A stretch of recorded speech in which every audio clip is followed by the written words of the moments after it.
നടിയെ ആക്രമിച്ച കേസിലെ അന്വേഷണ ഉദ്യോഗസ്ഥനായ ഡിവൈഎസ്പി ബൈജു പൗലോസ് അദ്ദേഹത്തിനെ സംശയനിഴലിലാക്കുന്ന പല പരാമർശങ്ങളും ഈ വിധിന്യായത്തിൽ പോലും ഉണ്ട്.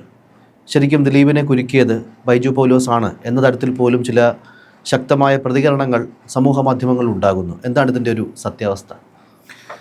സമൂഹമാധ്യമമല്ല, സമൂഹമാധ്യമത്തിൽ അങ്ങനെ വരുന്നതിനൊരു ബേസ്, ഒരു അടിസ്ഥാനമുണ്ട്. ഒരു അടിസ്ഥാനം എന്ന് പറയുന്നത് ഈ വിധിന്യായം തന്നെയാണ്. ഈ വിധിന്യായത്തിൽ ബൈജു പൗലോസ് എന്ന് പറയുന്ന അന്വേഷണ ഉദ്യോഗസ്ഥനെ സംശയ നിഴലിലാക്കുന്ന ഒട്ടനവധി കാര്യങ്ങൾ വിധിന്യായത്തിൽ പറഞ്ഞിരിക്കുന്നു. അതിൽ പറഞ്ഞിരിക്കുന്ന ഏറ്റവും പ്രധാനപ്പെട്ട കാര്യം ഹാഷ് വാല്യൂമായിട്ട് ബന്ധപ്പെട്ടാണ്. ഇപ്പോൾ ഹാഷ് വാല്യൂ എന്ന് പറയുന്നത് ഒരു ഫോറൻസിക്സ് ആദ്യം നമ്മളത് മനസ്സിലാക്കേണ്ട സാധനം ഹാഷ് വാല്യൂ ആണ്. ഹാഷ് വാല്യൂ എന്ന് പറയുന്നത് ഏതാണ്ട് ഒരു 10 പതിറ്റാണ്ടിന് മുമ്പ് തന്നെ മുംബൈയിൽ ഉപയോഗിച്ചുകൊണ്ടിരുന്ന ഒരു പ്രധാനപ്പെട്ട സാങ്കേതികപരമായിട്ടുള്ള ഡിജിറ്റൽ തെളിവുകളുടെ സീക്രസിക്കും അതുപോലെ തന്നെ അതിൻ്റെ സുരക്ഷയ്ക്കും വേണ്ടി ഉപയോഗിച്ചിരുന്ന കാര്യമാണ്. അതുപോലെ വ്യാപകമായിട്ട് ഒരു 10 പതിറ്റാണ്ടല്ല അതിലും അപ്പുറമായി മുംബൈയിലാണ് ഇത് ആദ്യ കാലഘട്ടങ്ങളിൽ ഈ ഹാഷ് വാല്യൂ ഉപയോഗിച്ചുകൊണ്ടിരുന്നത്. അതായത് ഇപ്പം നമ്മൾ സമർപ്പിക്കുന്ന ഒരു ഡിജിറ്റൽ രേഖ, ഒരു ടെക്സ്റ്റ് ആയിരിക്കാം, അല്ലെങ്കിൽ ഒരു വീഡിയോ ഫയലായിരിക്കാം, ഒരു കോടതിയിൽ സമർപ്പിക്കുന്ന അന്വേഷണ ഉദ്യോഗസ്ഥൻ തെളിവായി സമർപ്പിക്കുന്ന ഈ പറയുന്ന ഡിജിറ്റൽ എവിഡൻസ്, അതിനുള്ള സാധനമാണ് ഈ ഹാഷ് വാല്യൂ. അത് ഈ പറയുന്ന പോലെ ഒരു ഫോറൻസിക് സോഫ്റ്റ്വെയർ കണക്ട് ചെയ്തിരിക്കുന്ന കമ്പ്യൂട്ടറിൽ ബന്ധപ്പെട്ട അന്വേഷണ ഏജൻസി ഇതിനെ കണക്ട് ചെയ്യുന്നു. ഈ ഫോറൻസിക് സോഫ്റ്റ്വെയർ ഉള്ള സിസ്റ്റവുമായിട്ട് കമ്പ്യൂട്ടറുമായിട്ട് കണക്ട് ചെയ്യും. അതുവഴി റൈറ്റ് ബ്ലോക്കർ ഉള്ള കമ്പ്യൂട്ടർ കൂടി ആയിരിക്കണം. റൈറ്റ് ബ്ലോക്കർ ഉള്ള കമ്പ്യൂട്ടറിലേക്ക് ഇത് കണക്ട് ചെയ്യുമ്പോൾ അങ്ങനെ ക്രിയേറ്റ് ചെയ്തെടുക്കുന്ന ഒന്നാണ് ഹാഷ് വാല്യൂ. അത് ഈ അക്ഷരങ്ങളും അക്കങ്ങളും ചേർന്ന ഒന്നാണ്, പ്രത്യേക കോഡ് പോലെ ഒരു കോഡാണ്. അത് ഒരു യുണീക്ക് കോഡാണ്. ആ യുണീക്ക് കോഡിനെയാണ് ഈ പറയുന്ന ഹാഷ് വാല്യൂ എന്ന് പറയുന്നത്. അപ്പോൾ സിസ്റ്റം തരുന്ന യുണീക്ക് കോഡിനെയാണ് ഹാഷ് വാല്യൂ എന്ന് പറയുന്നത്. ഈ ഹാഷ് വാല്യൂ ഈ CD-യിലോ അല്ലെങ്കിൽ മെമ്മറി കാർഡിലോ ആക്കി കോടതിയിൽ സമർപ്പിക്കും അന്വേഷണ സംഘം. അതെന്തിനു വേണ്ടിയെന്ന് വെച്ച് കഴിഞ്ഞാൽ ഏതെങ്കിലും തരത്തിൽ ഇതിൽ കൃത്രിമം നടത്തുകയാണെങ്കിൽ, ഇപ്പോൾ മറ്റു വസ്തുക്കൾ, ഇപ്പോൾ എന്താ പറയുക, ഈ മുടി, ക്രൈം സീനിൽ കിട്ടുന്ന സാധനമാണ് മുടി, സ്പേം, ബ്ലഡ്, അങ്ങനെ പല സാധനങ്ങളും കിട്ടുമല്ലോ. ഇത്തരം സാധനങ്ങളിലൊക്കെ ക്രമക്കേട് വരുത്തുക എന്ന് പറയുന്നത് ബുദ്ധിമുട്ടുള്ള കാര്യമാണ്. പക്ഷേ ഡിജിറ്റലി ഉള്ള വസ്തുക്കളെ സാങ്കേതികമായി അതിൽ തിരുത്തുകൾ വരുത്താനും അതിനെ അട്ടിമറിക്കാനും അതിനെ നശിപ്പിക്കാനും അല്ലെങ്കിൽ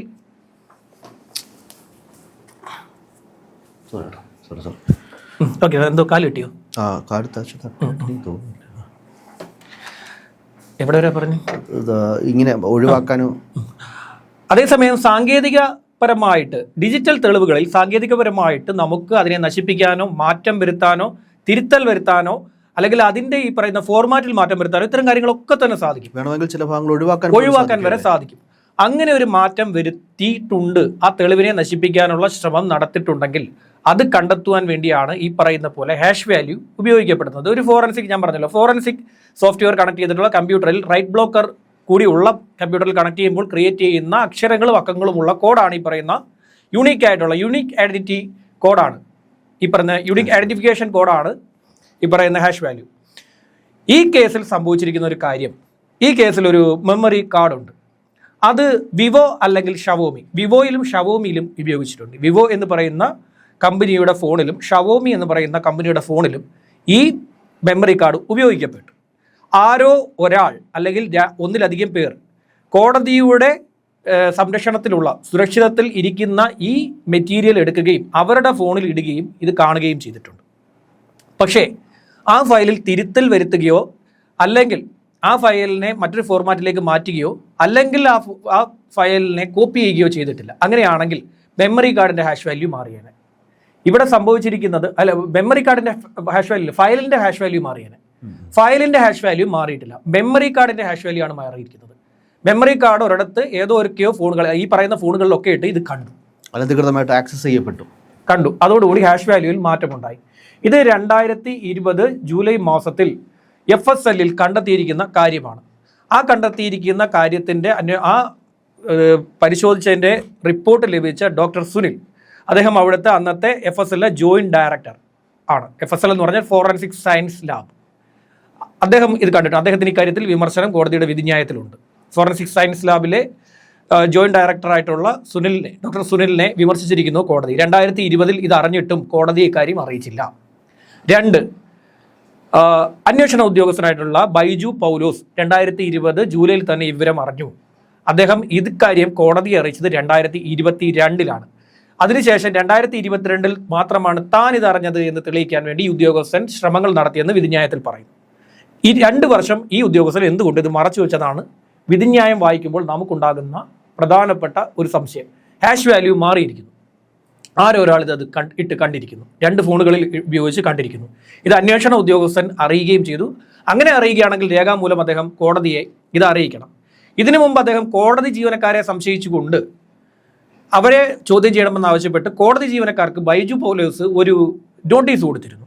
അതറിയുമോ? അങ്ങനെ ഒരു ചരിത്രം ഈ കേസിലുണ്ട്. എനിക്ക് കോടതി ജീവനക്കാരെല്ലാം ചോദ്യം ചെയ്യണമെന്നാണ് ബൈജു പൗലോസിന്റെ ആവശ്യം, DYSP ബൈജു പൗലോസ്. അന്ന് കോടതി പറഞ്ഞത് ബൈജു പൗലോസ് നേരിട്ട് കോടതി വരാൻ പറഞ്ഞു. നേരിട്ട് കോടതിയിലേക്ക് വരാൻ അന്ന് ജഡ്ജി ബൈജു പൗലോസിനെ വിളിച്ചു വരുത്തി. അത് ബൈജു പൗലോസ് പറയാനുള്ള കാരണം, ഈ ബൈജു പൗലോസ് ഫോൺ പരിശോധിച്ചപ്പോൾ കോടതിയിൽ നടക്കുന്ന ദിലീപിന്റെ ഫോണിൽ കോടതിയിൽ നടക്കുന്ന കാര്യങ്ങളുടെ തെളിവുകൾ, കാര്യങ്ങളുടെ ഡീറ്റെയിൽസ് ദിലീപിന്റെ ഫോണിലുണ്ട്. അതെങ്ങനെ ദിലീപിന്റെ ഫോണിൽ വന്നു? അത് കൊടുക്കുന്നത് കോടതിയിലെ ജീവനക്കാരാണ്, അവരെ എനിക്ക് ചോദ്യം ചെയ്യണമെന്നായിരുന്നു ബൈജു പൗലോസിന്റെ അന്നത്തെ കോടതിയിലെ ആവശ്യം. അന്ന് അദ്ദേഹത്തെ വിളിച്ചു വരുത്താൻ കോടതി തീരുമാനിച്ചു. അത് ഏകദേശം പറഞ്ഞു കഴിഞ്ഞാൽ ദിലീപ് ആ സമയത്തൊരു ഹർജി സമർപ്പിച്ചിട്ടുണ്ടായിരുന്നു. എനിക്ക് എൻ്റെ സ്വകാര്യതയെ മാനിച്ചുകൊണ്ട് കോടതി നടപടികളുടെ വിവരങ്ങൾ പുറത്തു പോകാൻ പാടില്ല എന്ന് പറഞ്ഞുകൊണ്ട് എൻ്റെ കൂടി സ്വകാര്യതയെ മാനിക്കണം, എൻ്റെയും അതിജീവിതരുടെയും സ്വകാര്യത മാനിക്കണം എന്ന് പറഞ്ഞുകൊണ്ടാണ് കോടതി നടപടികളുടെ വിവരങ്ങൾ പുറത്തു പോകലെന്ന് പറഞ്ഞിട്ട് അന്നൊരു ഹർജി സമർപ്പിച്ചിട്ടുണ്ടായിരുന്നു. ആ കേസ് പരിഗണിച്ചുകൊണ്ടിരിക്കവെയാണ് കോടതി ഈ ഉത്തരവിട്ടത്. ബൈജു പൗലോസ് ഇവിടെ വരണമെന്ന്, നേരിട്ട് ഹാജരാവാനാണ് അന്ന് കോടതി ഉത്തരവിട്ടിരിക്കുന്ന പ്രധാനപ്പെട്ട അന്നത്തെ ഒരു കാര്യം. ആ ഒരു സംശയമാണ് കോടതി ഇക്കാര്യത്തിൽ പറഞ്ഞിരിക്കുന്നത്. പിന്നെ കോടതിയുടെ സംശയം, ഇങ്ങനെ ഹാഷ് വാല്യൂ മാറി എന്ന് 2 വർഷത്തിന് മുമ്പ് തന്നെ അറിഞ്ഞിരുന്ന ഒരു ഉദ്യോഗസ്ഥൻ ബാലേന്ദ്രകുമാർ ഒരു തെളിവുമായി സമർപ്പിച്ച് വന്നപ്പോൾ, ബാലേന്ദ്രകുമാർ ഒരു തെളിവ് കൊണ്ടുവന്നിരിക്കുന്നു. ആ തെളിവ് കൊണ്ടുവന്നപ്പോൾ ഉടനെ ഈ കാര്യം എടുത്തിട്ട് ആ കേസിനെ വീണ്ടും ആളിക്കത്തിക്കാൻ ശ്രമിച്ചു. ബുദ്ധിപൂർവമുള്ള ശ്രമം. അതായത് ബാലേന്ദ്രകുമാർ കൊണ്ടുവന്ന തെളിവുകൾ ശരിയാണ് എന്ന് തരത്തിലാക്കി എടുക്കുവാൻ വേണ്ടി ഈ ഉദ്യോഗസ്ഥൻ എന്ത് ചെയ്തു? ഈ പറയുന്ന തെളിവ്, എവിഡൻസ് നേരത്തെ തന്നെ ഈ ഹാഷ് വാല്യൂ മാറിയിട്ടുണ്ടോ എന്നുള്ള വിവരം പുറത്തുവിട്ടു. അപ്പോഴാണ് കോടതി ഇത് അറിഞ്ഞത് എന്ന രീതിയിൽ കാര്യങ്ങൾ വന്നിരിക്കുന്നു. ഇതിനുശേഷം വേറൊരു കാര്യം ഉണ്ടായിട്ടുണ്ട്.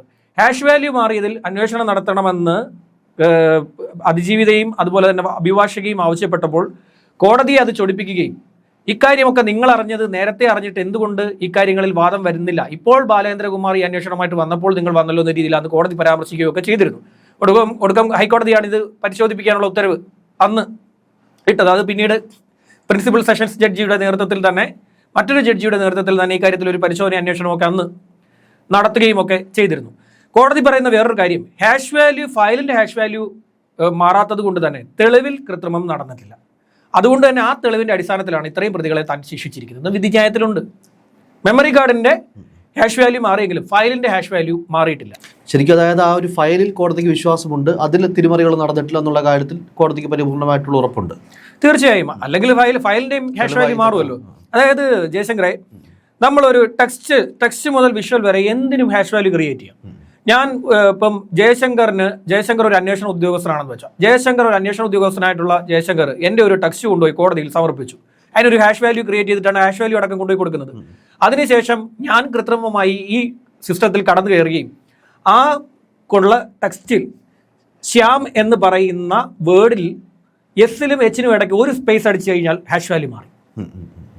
എന്തെങ്കിലും മാറ്റം? അതെ, ഞാൻ പറഞ്ഞല്ലോ, എന്റെ പേരിൽ സ്പെൽ ചെയ്യുമ്പോൾ SH എന്ന് പറയുന്നതിൽ എസിനും എച്ചിനും ഇടയിൽ ഞാനൊരു സ്പേസ് ക്രിയേറ്റ് ചെയ്ത് വെച്ചാൽ വരെ ഹാഷ് വാല്യൂ മാറും. ഇതാണ് ഹാഷ് വാല്യൂവിന്റെ പ്രത്യേകത.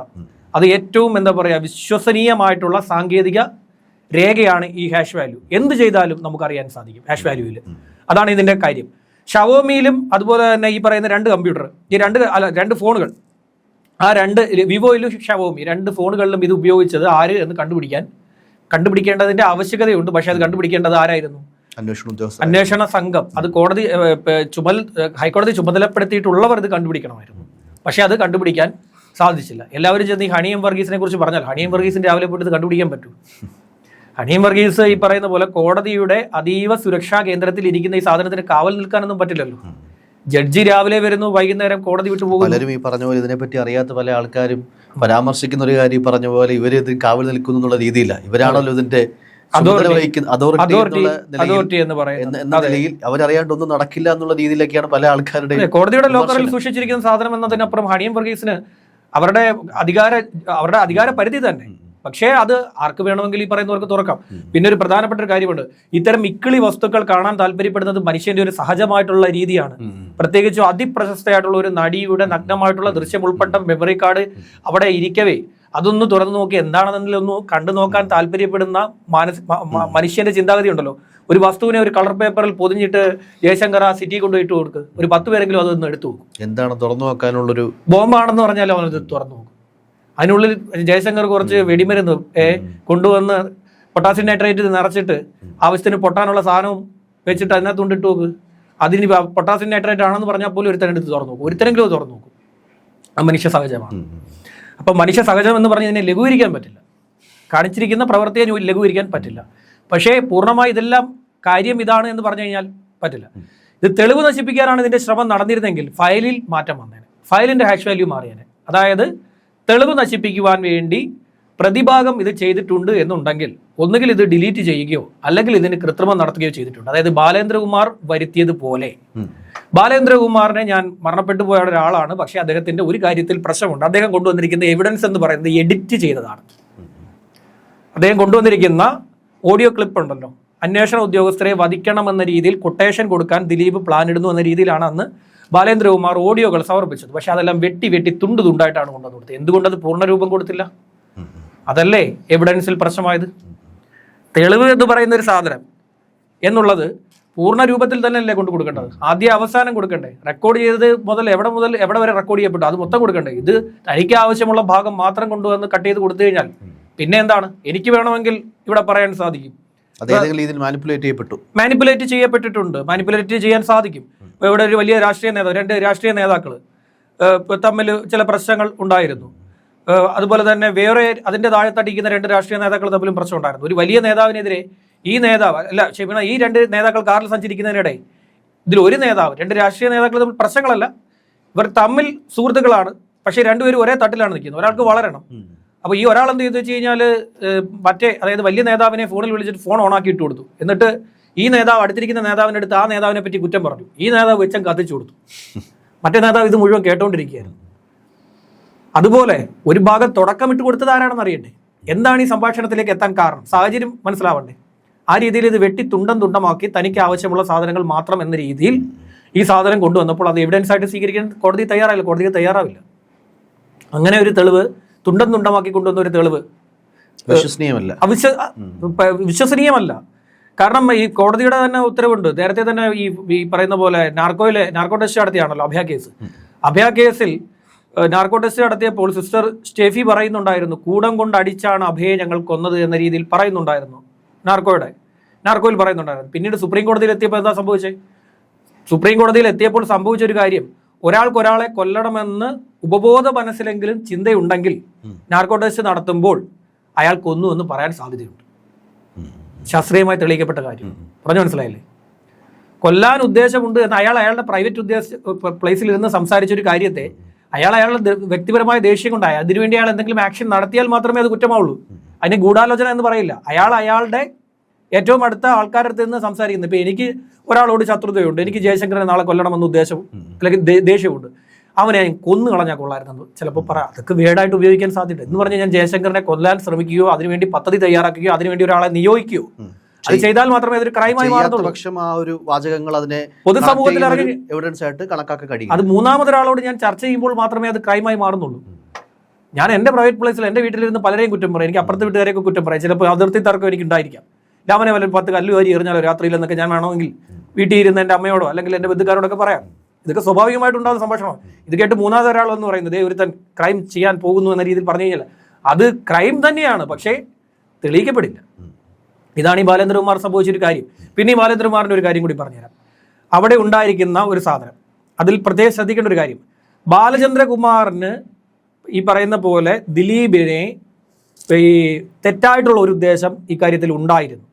ദിലീപും ബാലേന്ദ്രകുമാറും അടുത്ത സുഹൃത്തുക്കളായി ഇരിക്കുന്ന സമയത്താണ് ബാലേന്ദ്രകുമാർ ദിലീപിൻ്റെ വീട്ടിൽ ആക്സസ് ഉണ്ടായിരിക്കുക.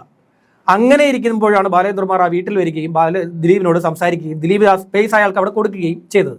അപ്പോൾ അത് അവിടെ നടക്കുന്ന സംഭാഷണം റെക്കോർഡ് ചെയ്യണമെന്നുണ്ടെങ്കിൽ അദ്ദേഹത്തിൻ്റെ ഉദ്ദേശത്തിൽ ദുരൂഹത ഉണ്ടായിരുന്നു. പിന്നീട് കാലങ്ങൾക്ക് ശേഷം ദിലീപ് തനിക്ക് ഡേറ്റ് തരുന്നില്ല എന്നായപ്പോഴാണ് ബാലേന്ദ്രകുമാർ ഈ ഓഡിയോ പുറത്തുവിട്ടത്. അത് കട്ട് ചെയ്ത ഓഡിയോ. ആ ഉദ്ദേശ ലക്ഷ്യത്തിനും എന്താ ദുരൂഹത നിലനിൽക്കുന്നുണ്ട്. ഇതാണ് സംഭവിച്ചിരിക്കുന്നത്. അപ്പം ദിലീപിനെ കുരുക്കുവാൻ വേണ്ടി കുറെ പേർ ശ്രമിച്ചോ എന്നൊരു സംശയം ഈ കോടതി വിധിന്യായം വായിച്ചാൽ നമുക്ക് ഉണ്ടാകും. ഒട്ടനവധി പേർ ശ്രമിച്ചിട്ടുണ്ടോ എന്നൊരു സംശയം ഉണ്ടാകും. നമ്മുടെ നിഷ്കളങ്കരായിട്ടുള്ള മനുഷ്യർ ഇപ്പോഴും ആ നടിക്ക് സംഭവിച്ച അവസ്ഥയിൽ ഉള്ള വേദന മൂലം ഈ പറയുന്ന വ്യക്തിയെ ഇപ്പോഴും വെർബലി ആക്രമിക്കുകയോ അല്ലെങ്കിൽ സോഷ്യൽ മീഡിയ വഴി ആക്രമിക്കുകയോ ഒക്കെ ചെയ്യുന്നുണ്ട്. യഥാർത്ഥത്തിൽ നമ്മൾ ഈ പറയുന്ന സുപ്രീം കോടതി വരെ ഈ കേസ് എത്തുന്നത് വരെയും ഈ കേസിൻ്റെ നാൾവഴികൾ എന്താണ് എന്ന് പഠിക്കുകയും ശ്രമിച്ചിട്ട് മറുപടികൾ പറയേണ്ട ആവശ്യകത ഉണ്ട്. നമ്മളിപ്പോൾ ഒരുപാട് മാധ്യമങ്ങൾ എഴുതി തള്ളിയ ഒരു കേസ് എഴുതി ഒരു മനുഷ്യനെ നശിപ്പിച്ചതാണ് ISRO ചാരക്കേസ്.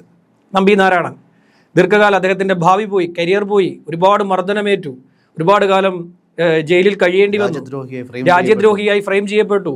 അത് അദ്ദേഹം ഒരുപാട് വർഷങ്ങൾക്ക് ശേഷം ആ മനുഷ്യൻ്റെ ജീവിതത്തിൻ്റെ ഏറ്റവും അവസാന ഘട്ടത്തിൽ മാത്രമാണ് അദ്ദേഹത്തിന് സമൂഹത്തിന് മുന്നിൽ ഒരു വിശ്വാസ്യത ഉണ്ടാക്കിയെടുക്കാൻ സാധിച്ചത്.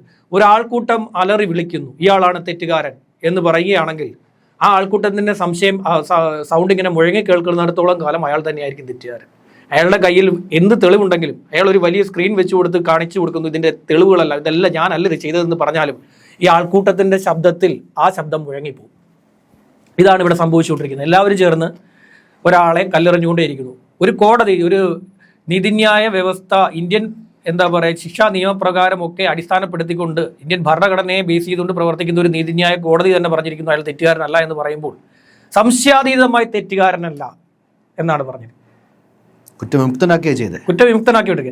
സംശയത്തിന്റെ ആനുകൂല്യത്തിൽ അയാളെ വെറുതെ വിട്ടു എന്ന് പറഞ്ഞു കഴിഞ്ഞാൽ നമുക്ക് പിന്നെയും ഈ വിധിന്യായം വായിച്ചു നോക്കിയാൽ മനസ്സിലായി. സംശയത്തിന്റെ അടിസ്ഥാനത്തിൽ ഞാൻ വെറുതെ വിട്ടു എന്നല്ല ജഡ്ജി പറഞ്ഞിരിക്കുന്നത്. അയാൾ കുറ്റക്കാരനേ അല്ല, അയാൾ കുറ്റക്കാരനാണ് എന്ന് പറഞ്ഞ് കൊണ്ടുവന്നിരിക്കുന്ന തെളിവുകളെല്ലാം തട്ടിപ്പാണെന്നാണ് വിധിന്യായം നമുക്ക് വായിച്ചു നോക്കിക്കഴിഞ്ഞാൽ അതിൻ്റെ രത്നചുരുക്കം ഇതാണ്. ഫുള്ള് തട്ടിപ്പായിട്ട് കുറേ സാധനങ്ങൾ കൊണ്ടുവന്ന് വെച്ചു കൊടുത്തു. എന്നിട്ട് പാവപ്പെട്ട ഒരു പ്രോസിക്യൂട്ടറെ പിടിച്ച് അവിടെ വെച്ച് കൊടുത്തിട്ട് പറഞ്ഞു നിങ്ങളങ്ങ് വാദിച്ചോളാൻ പറഞ്ഞു. ആ മനുഷ്യൻ കിടന്ന് അഹോരാത്രം ഇത് പഠിച്ചിട്ട് അവിടെ പോയി വാദിച്ചപ്പോൾ അദ്ദേഹത്തിന് തന്നെ മനസ്സിലായി. ആദ്യത്തെ 2 പേർക്കും ആദ്യമേ മനസ്സിലായത് കൊണ്ട് കേസ് വിട്ട ഒരു അഭിഭാഷകൻ ആരാന്നറിയുമോ? അനിൽകുമാർ, CBIയുടെ അഭിഭാഷകൻ, CBIയുടെ പ്രശസ്തരായിട്ടുള്ള അഭിഭാഷകനാണ് അനിൽകുമാർ. അദ്ദേഹമാണ് ഈ കേസ് കളഞ്ഞിട്ട് പോയ ഒരാൾ. പക്ഷെ ഇത് വെളിയിലേക്ക് വരുമ്പോഴത്തേക്ക് ഇത് പൊതുസമൂഹത്തിൽ ചർച്ചയാവുന്ന ഒരു ഘട്ടത്തിൽ പക്ഷേ അതിനെ ഫ്രെയിം ചെയ്തേക്കുന്ന രീതി ഇത് ബയാസ്ഡ് ആയിരുന്നു. ജഡ്ജ് രീതിയിൽ ദിലീപിന് അനുകൂലമായിട്ടുള്ള സ്റ്റേറ്റ്മെന്റുകളോ അല്ലെങ്കിൽ ആ രീതിയിലേക്കുള്ള കേസിൻ്റെ ഒരു വഴി എങ്ങനെയാണ് എന്നറിഞ്ഞുകൊണ്ട് രക്ഷപ്പെട്ടു പോയതാണ് പ്രോസിക്യൂട്ടേഴ്സ് എന്നുള്ളൊരു വാദവും മറുഭാഗത്ത് ഇങ്ങനെ നിൽപ്പുണ്ട്. അത് ചേട്ടൻ പറഞ്ഞ പോലെ പലപ്പോഴും വൈകാരികമായി ചില ആൾക്കൂട്ട ബഹളങ്ങളെ സത്യമാണെന്ന് അറിഞ്ഞുകൊണ്ട് ആൾക്കാർ ചിന്തിക്കുന്നതിൻ്റെ ഭാഗമായിട്ടായിരിക്കാം. അതിൽ ഒരു കാര്യമുണ്ട് ജയശങ്കറെ, ഈ കാര്യത്തിലെ വിധിന്യായത്തിൽ ഞാൻ പറയാത്ത കുറേ കാര്യങ്ങൾ ഈ വിധിന്യായത്തിലുണ്ട്. ഒന്ന്, എൻ്റെ ഒരു ഗുരുവിനെ കുറിച്ച് ഇതിനകത്ത് പറയുന്നുണ്ട്. ഈ വിധിന്യായത്തിൽ നമ്മളൊക്കെ ഈ പണി പഠിപ്പിച്ച ഒരാളെ കുറിച്ച് ഇതിനകത്ത് പറയുന്നുണ്ട്. അങ്ങനെ കുറേ പേരെ കുറിച്ച് ഇന്നത്തെ ഈ വിധിന്യായത്തിൽ പറയുന്നുണ്ട്. അത്തരം ആളുകളൊക്കെ തന്നെ ഇതിനകത്ത് ഇടപെട്ടിട്ടുണ്ട്. മാധ്യമങ്ങൾ, അന്വേഷണ ഉദ്യോഗസ്ഥർ എല്ലാവരും ചേർന്ന് കഴിഞ്ഞാൽ ഒരു മനുഷ്യനെ, ഇപ്പോൾ എന്നെ അല്ലെങ്കിൽ നിങ്ങളെ വേണമെങ്കിലും ഒരു അപരാധിയാക്കി മാറ്റാൻ എളുപ്പത്തിൽ സാധിക്കും. ഇപ്പോൾ ഇവിടെ ഇരിക്കുന്ന ജയശങ്കർ എറണാകുളത്ത് കലൂർ മെട്രോ സ്റ്റേഷൻ്റെ ഭാഗത്ത് നിങ്ങളെ കണ്ടു എന്ന് വരുത്തി തീർക്കാൻ ഇവിടുത്തെ ഈ പറയുന്ന പോലെ മാധ്യമങ്ങളെ കൊണ്ട് പോലീസും എല്ലാം കൂടെ ഒറ്റ കൈയായിട്ട് ഒരു ചെയിൻ പോലെ പ്രവർത്തിച്ചാൽ പറ്റും. രഞ്ജി പണിക്കർ മാധ്യമങ്ങൾ കൊടുത്ത ഏറ്റവും അവസാനത്തെ ബൈറ്റിൽ പറയുന്നൊരു കാര്യം, നിങ്ങൾ ഫ്രെയിം ചെയ്ത് കൊണ്ടുവരുന്ന സ്റ്റോറിയെ സാധൂകരിക്കാൻ, അതിനെ അതേ രീതിയിലേക്ക് എസ്റ്റാബ്ലിഷ് ചെയ്യാനായിട്ടുള്ള കഥകൾ നിങ്ങൾ പറഞ്ഞുകൊണ്ടേയിരിക്കും എന്നാണ്. തീർച്ചയായും. ഇത് ഞാൻ പറഞ്ഞല്ലോ, ഇത് ഇവിടെ ഒരു വലിയൊരു സംവിധാനം ഇദ്ദേഹത്തിനെതിരെ പ്രവർത്തിച്ചിട്ടുണ്ട്. ഞാനത് നേരത്തെ ഒന്നും പറയാഞ്ഞതാണ്. ഒരിക്കലും നമ്മൾ നമ്മുടെ ഗുരുവിനെ തള്ളിപ്പറയുന്ന ഒരു ഘട്ടത്തിലേക്ക് പോകാൻ പാടില്ല എന്നുള്ള ഒരു കാര്യം ഉള്ളത് കൊണ്ട് നമ്മളെയൊക്കെ പണി പഠിപ്പിച്ച ഒരാളെ അടക്കം ഇതിൻ്റെ പേരിലുണ്ട്, ഇതിനകത്തുണ്ട്. എല്ലാവരും നമുക്ക് പറയാത്തത് അതുകൊണ്ടാണ്, പറയാതിരിക്കുന്നത്. ഒരുപാട് പേരുടെ പേരുകൾ ഈ വിധിന്യായത്തിലുണ്ട്. ഈ വിധിന്യായം ലഭിക്കുന്നവർ എല്ലാവരും തന്നെ ഇത് വായിച്ച് നോക്കണം. വായിച്ച് നോക്കിക്കഴിഞ്ഞാൽ ഇതിലെ കുടിലത എന്നേ ഇതിനെ പറയാൻ പറ്റും. ഇതിൽ വലിയ കുടിലത നടത്തിയിട്ടുണ്ട്. വളരെ കൃത്യമായി പ്ലാൻ ചെയ്ത് ഒരു മനുഷ്യനെ നശിപ്പിക്കുവാൻ വേണ്ടിയുള്ള എല്ലാ ശ്രമവും നടത്തിയിട്ടുണ്ട് എന്ന് വിധിന്യായം വായിച്ച് നമുക്ക് മനസ്സിലാവും. ഞാനൊരു നേരത്തെ കഴിഞ്ഞ ചർച്ചയിലൊന്നൊക്കെ ഇത് മിണ്ടാണ്ടങ്ങ് പോയതാണ്, പോട്ട് ആ ഭാഗത്തെ ഞാനങ്ങ് വിട്ട് കളഞ്ഞതാണ്. പക്ഷെ പലരും അതിനെയൊക്കെ പേരുകൾ പറഞ്ഞു കഴിഞ്ഞു. പേരുകളൊക്കെ പലരും പറയുന്നുണ്ട്, പല സമയത്തും പലരും ഇതിനെക്കുറിച്ചൊക്കെ വിളിച്ച് പറയുന്നുണ്ട്. അങ്ങനെ പലരും ചേർന്നുകൊണ്ട് പല സംഘങ്ങളായി ചേർന്നുകൊണ്ട്, അതായത് പണ്ട് ഞാൻ പറഞ്ഞ ഒരു കൊലപാതകം ഉണ്ടായിരുന്നു, പണ്ടല്ല കുറച്ച് ദിവസം മുമ്പാണ് ഞാൻ പറഞ്ഞ ഒരു കൊലപാതകം. ഒരു മനുഷ്യനെ കൊലപ്പെടുത്തണം എന്ന് 2 പേർ തീരുമാനിക്കുകയാണ്. 2 പേർ തീരുമാനിച്ചപ്പോൾ അവർ എന്ത് ചെയ്തു എന്ന് വെച്ച് കഴിഞ്ഞാൽ ആ മനുഷ്യനെ കൊലപ്പെടുത്താൻ വേണ്ടി അയാളുടെ ശത്രുക്കളെ മുഴുവൻ പേരെയും കണ്ടുപിടിച്ചു. എന്നിട്ട് ഇവരൊരു ടീമായിട്ട് മാറി. എന്നിട്ട് ആ മനുഷ്യനെ തട്ടിക്കൊണ്ടുപോയിട്ട് ഒരു സെമിത്തേരിയിൽ എത്തിച്ച് 6 പീസാണ്. എന്നിട്ട് അതുവഴി വന്നൊരു ഓട്ടോക്കാരനെ പിടിച്ച് വിരട്ടി അവൻ്റെ വണ്ടിക്കകത്ത് കയറ്റി പാഴ്സലായി വീട്ടിലേക്ക് അയച്ചു കൊടുത്തു. ഈ പറയുന്ന കൊലപാതക സംഘത്തിൽ ഉൾപ്പെട്ടവരൊന്നും തന്നെ സുഹൃത്തുക്കളുമല്ല. അവർ എന്താ പറയുക, താനേ ചേർന്ന കൂട്ടമാണ്. എങ്ങനെ ഇയാളെ കൊല്ലാൻ വേണ്ടി ഇയാളുടെ ശത്രുക്കളെ എല്ലാവരും കൂടെ ഒരു ടീമായിട്ട് ഒരു ചെയിൻ പോലെ പ്രവർത്തിച്ചു. അതുപോലെയാണ് ഇവിടെയും സംഭവം ഉണ്ടായിരുന്നത്. ഇദ്ദേഹത്തോട് വിരോധമുള്ള എല്ലാവരും ഒരു ടീമായിട്ട് മാറി. ആ ടീം സംഘം മൊത്തത്തിൽ അതുപോലെ പ്രവർത്തിച്ചു. ഈ വിധി വന്ന ശേഷവും ചിലർ പറഞ്ഞു സംശയത്തിന്റെ അടിസ്ഥാനത്തിലാണ് വിട്ടതെന്ന്. അല്ല, സംശയത്തിന്റെ അടിസ്ഥാനത്തിൽ പ്രതിയെ വെറുതെ വിട്ടതല്ല. വിധിന്യായം വായിച്ചാൽ നിങ്ങൾക്ക് എല്ലാവർക്കും മനസ്സിലാവും. ഇത് വായിക്കാതെ ഏതെങ്കിലുമൊക്കെ ആരെങ്കിലും എന്താ പറയുക വിളിച്ചു പറയുന്നത് കേട്ടിട്ടാണ് പലരും നിഷ്കളങ്കരായ മനുഷ്യർ പ്രതികരിക്കുന്നത്. അവർക്ക് ഈ വനിതയോടുള്ള, ഈ യുവതിയോടുള്ള സ്നേഹമാണ്. വൈകാരികമായിട്ടുള്ള സാധാരണ കുറേ മലയാളികൾ നിഷ്കളങ്കരാണ്. പൊതുവെ മലയാളികൾ പലരും നിഷ്കളങ്കരായിട്ടുള്ള മനുഷ്യരാണ്. അവർക്ക് ഈ പറയുന്ന ക്രൂരതയൊന്നും, ഈ പറയുന്ന കേട്ടറിവിലുള്ള ഈ ക്രൂരത അവർക്ക് സഹിക്കാൻ സാധിക്കുന്ന ഒന്നല്ല. അവർ എപ്പോഴും തിരിഞ്ഞു നോക്കുന്നത് ഏത് മനുഷ്യനാണെങ്കിലും തൻ്റെ വീട്ടിലെ പെൺകുട്ടിയിലേക്കാണ് അവരുടെ നോട്ടം പിന്നെ പോവുക. അയ്യോ എൻ്റെ മകൾക്കായിരിക്കും അല്ലെങ്കിൽ എൻ്റെ സഹോദരിക്കാണ് ഇത് സംഭവിക്കുന്നെങ്കിൽ ഞാൻ എന്ത് ചെയ്യും, അപ്പോഴും ഈ കോടതി ഇങ്ങനെ പറയില്ലേ എന്നൊരു കാര്യമാണ്. പണമുണ്ടെങ്കിൽ ഭാഷ്യമാണ് അവർക്കുള്ളത്. ഇത് അപ്പുറത്ത് നിൽക്കുന്നവർക്കും പണമുണ്ട്, ഇപ്പുറത്ത് നിൽക്കുന്നവർക്കും പണമുണ്ട്. രണ്ടും എന്താ പറയുക, സാമ്പത്തികമായി തമ്മിൽ കോർക്കാൻ പറ്റുന്ന ടീമാണ് ഇവർ. അല്ലാതെ ഒന്നുമില്ലാത്ത ഒരാൾക്ക് കിട്ടാതെ പോയ നീതിയല്ല ഇത്. സാമ്പത്തികമായി ബലാബലം നിൽക്കാൻ പറ്റുന്ന 2 ശക്തികൾ കോടതിയിൽ അങ്ങോട്ടും ഇങ്ങോട്ടും നിന്നപ്പോൾ ഒരാളുടെ ഭാഗത്ത് നീതിയുണ്ട് എന്ന് കണ്ടെത്തിയ കോടതി അയാൾക്ക് നീതി കൊടുത്തു, ഇപ്പുറത്തും നീതി കൊടുത്തു. ഇന്ന നീതിയാണ് അവർക്ക് കിട്ടേണ്ടത്, ഇത്ര പേരാണ് അവർക്ക് നീതി കിട്ടണമെങ്കിൽ ഇത്ര പേരെ ശിക്ഷിക്കണം എന്ന് പറഞ്ഞാണ് അവർക്ക് കൊടുത്തിരിക്കുന്നത്. ഇതാണ് സംഭവിച്ചൊരു കാര്യം. ബാക്കിയെല്ലാം പറയുന്ന പറഞ്ഞാൽ കോൺസ്പിറസി നടന്നിട്ടുണ്ട്, ഉറപ്പായിട്ടും കോൺസ്പിറസി നടന്നിട്ടുണ്ട്. ഗൂഢാലോചന എന്ന് പറയുമ്പോൾ, ഗൂഢാലോചനയുടെ മലയാളം എന്ന് പറഞ്ഞാൽ എൻ്റെ ആശയം ഞാൻ മറ്റൊരാളിലേക്ക് കുത്തിവെക്കുന്നു. ഇതാണ് ഗൂഢാലോചനയുടെ ഒരു നിർവചനം എന്ന് പറയുന്നത്. എൻ്റെ ആശയം ഞാൻ മറ്റൊരാളിലേക്ക് കുത്തിവെച്ചു, ഇഞ്ചക്ട് ചെയ്തു, അയാൾ എനിക്ക് വേണ്ടി പ്രവർത്തിക്കുന്നു. ഇതാണ് ഗൂഢാലോചന. ഗൂഢാലോചനയിൽ മിക്കപ്പോഴും നടക്കുന്നത് ഒരാളുടെ ചിന്തയായിരിക്കും. അയാൾ മറ്റൊരാളോടത് നടത്തുമ്പോഴാണ് ഗൂഢാലോചനയാകുന്നത്. പലപ്പോഴും അത് അങ്ങനെയാണ്, ആ രീതിയിലാണ് നടക്കാറുള്ളത്. എൻ്റെ മാത്രം ആവശ്യമായി ഇംഗിതമായിരിക്കാം, എൻ്റെ ഇംഗിതത്തിന് വേണ്ടി ഞാൻ മറ്റൊരാളെ ഉപയോഗിക്കുന്നതാണ് മിക്കപ്പോഴും കൂടുതലായി കോൺസ്പിറസി കേസുകളിൽ കൂടുതലും കാണുന്ന അങ്ങനെയുള്ള കാഴ്ചകളാണ്. ഇതിൽ കോൺസ്പിറസി നടന്നിട്ടുണ്ട്. ആ കോൺസ്പിറസി ഇവരെ ഉപദ്രവിക്കാനും ഒപ്പം അത് ഇദ്ദേഹത്തിൻ്റെ മുകളിൽ തലയിൽ കെട്ടിവെക്കാനുമായിരുന്നു. ഇതിലാണ് ഗൂഢാലോചന നടന്നിട്ടുള്ളത്. ഇത് പറഞ്ഞതിൻ്റെ പേരിൽ എത്ര പേര് തെറി വിളിക്കുമോ അത്രയും പേരും തെറി വിളിക്കട്ടെ. അത് കേൾക്കാൻ ഞാൻ തയ്യാറാണ്. അത് ഞാൻ ഇത് വായിച്ചതുകൊണ്ടാണ് ഞാൻ ഈ പറയുന്നത്. ശരി.